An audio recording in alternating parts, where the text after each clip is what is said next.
Hey guys, Furum here, and today I'm going to be showing you the BXR Bailey GT1 in Asphalt 9 multiplayer at 3 stars, and also there will be some 2-star races in this video as well. All of them are from Bebop, as I did not go for this car after all, after I learned that probably would it not only be required to own in the TUATARA event, but also at a higher star count, and the star count you are seeing it at now, 3 stars, is what is required in that event. Also, I did not have many tokens at the time that this event was out. I only had like 5,000 or so, which may or may not have been enough to get this car, and I didn't want to spend a bunch on this car, not get it, and then not have any tokens left over for anything else that might come out. So I just decided to play it safe and not go for this car.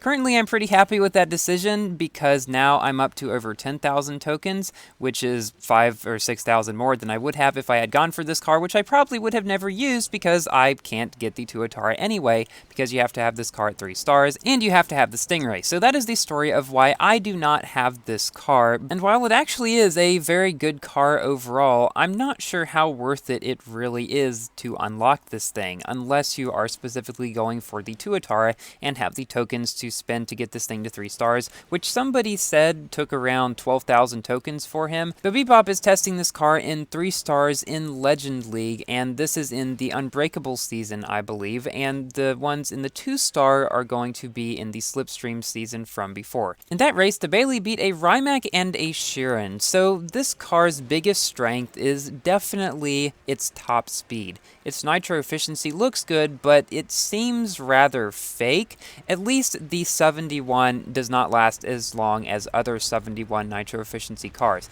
because I think, again, it's based on some function of its top speed, and because it has such a high top speed, the high nitro stat somehow isn't as powerful as it is in slower cars. I'm not sure exactly how all that stuff works, but I think it's at least similar to the handling stat in the way that it is not affected solely by one thing and has some of the top speed of the car built into figuring out the stat somehow. Now, the nitro efficiency of this car is obviously even lower at 3 stars than it is at max. It is only 61 at 3 stars, which probably feels more like 50 or 55 as you might find in some other cars, but it seems manageable for the most part. There's nothing about this car, or at least stats-wise, that is particularly terrible necessarily. Its acceleration and handling and drifting all are not great, but none of them is terrible. The biggest issue with this car, I believe, is that it has physics issues a lot of the time. I do not know if it does as much at lower stars as it did at max, but thankfully none caused a problem in that race, and the Bailey was able to beat 2 Sheerans. In our next race, we've got a Batista, a Fenner, and 3 Lamborghinis, and the Bailey is definitely the fastest car out of the bunch, but as you can see, they all pretty much start up faster, so you're not going to be getting ahead at the beginning of the race in this car, so you will have to rely on this car's high top speed in order to get you wins, because you can see here, even after falling behind in the beginning, Bebop is able to catch up and pass some of them,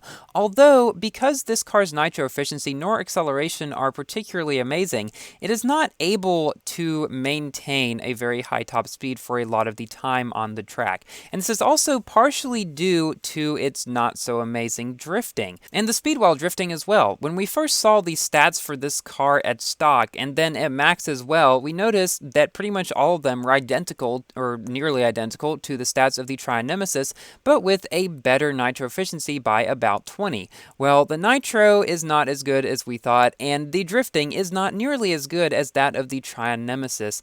So that is why this car let down me. I think probably let down a lot of people, and that might be another reason why I decided not to go for it, simply because it's not as good as I hoped it was going to be, or that it looked like it was going to be based on the stats. Even with that, it still is technically one of the best cars in the game, not in the top 3 or anything. I'm not even sure if it goes into the top 5. Probably not, honestly, but it's at least in the top 10, especially in terms of speed. So if you do like high-speed cars and don't mind the mediocre other stats, then you're probably going to be okay with this one, unless it gives you a bunch of physics problems, which is something that did happen to me when I was driving this car at max in the free try season for it. If you would like to see how this car performs at max, I do have a video up about that season on my channel that you can check out if you would like to. One thing I will definitely point out about this car, though, is that it is a lot better than it was in Asphalt 8. You guys may remember it was an elite car in Asphalt 8, and it was definitely one of the least useful, and some would consider it to be one of the worst elite cars in the game. It wasn't a king of any class, and it was not good in multiplayer in the old system, and probably not in the new system either, because its stock to max pro rank increase was one of the lowest in the game, which made it pretty useless for the old multiplayer, and I don't think it has good nitro efficiency either for the newer one. It is definitely better in Asphalt 9 than it was in Asphalt 8. So here we are racing these two Bugatti Chirons up toward the end of the line, and you can see that this car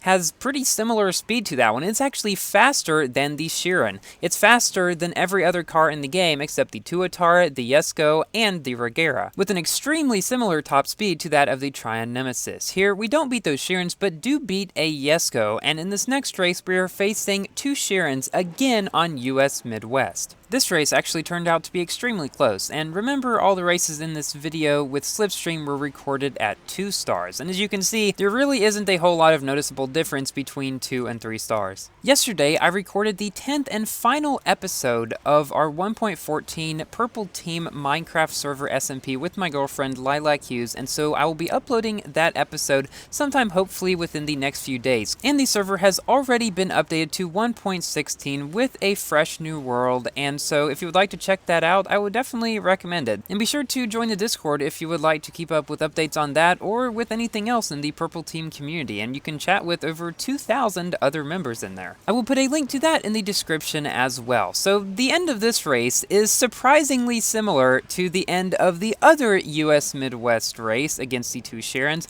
One of them wrecked though, and we were coming up pretty fast on this other one right here. And actually, at the very final turn, he goes wide, and Bebop is able to cut down the inside to get up to speed, and although the Chiron is catching up a little bit toward the end, he manages to come in first and beat both of the Chirons, showing that the Bailey is not a bad car by any means, and that will be shown even more in the next race, where we are facing a Koenigsegg Jesko on what is definitely one of the best tracks for that car, Frozen Route. As with any high top speed, low nitro efficiency, and acceleration car, Slipstream seasons are better for the Bailey than other ones, which is why, while this is 2 stars and not 3 stars like before, it may look like it's doing better, because with the Slipstream it is able to get up to and maintain its top speed quite a bit better. And this is one of the biggest reasons why I am a fan of Slipstream seasons. Not to have all the time, but to have once every 2 or 3 seasons, I would say is probably fine,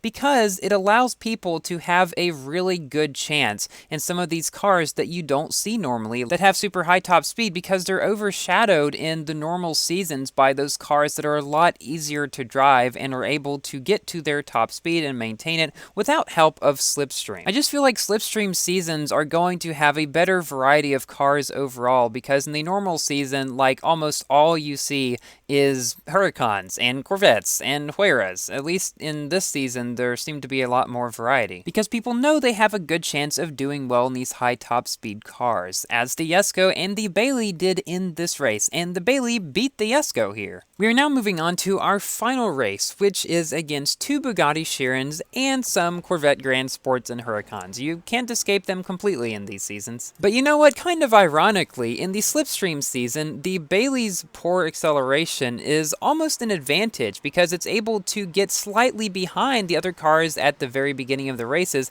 and then catch up with the Slipstream it is able to gain from all of them. So now it is time for my general review about this car. It is not a bad car. I know I've said a lot of bad things about it, but that's only because it was worse than I had hoped and expected it would be. It's not bad at all. It's one of the fastest cars in the game. It doesn't really have any particularly terrible stat, even at low stars such as this. Its drifting is not amazing, but it is definitely manageable, as you can see here. Its nitro efficiency, again, is not the greatest, but it's not the worst either. And its acceleration, while not being all that great either, is still, again, not one of the worst. It just has a lot of mediocre stats with a very good top speed stat, being basically just like the Trion Nemesis in that regard, and so ends up being like the 5th or so fastest car in the game. And as we round the final bends of this race, we get a pretty satisfying knockdown on that Bugatti Chiron there and take the victory. Thank you to Bebop for these races, and thank you all for watching. Please like the video if you have enjoyed, and consider subscribing for more Asphalt and other games content. And I will see you in my next video. Goodbye!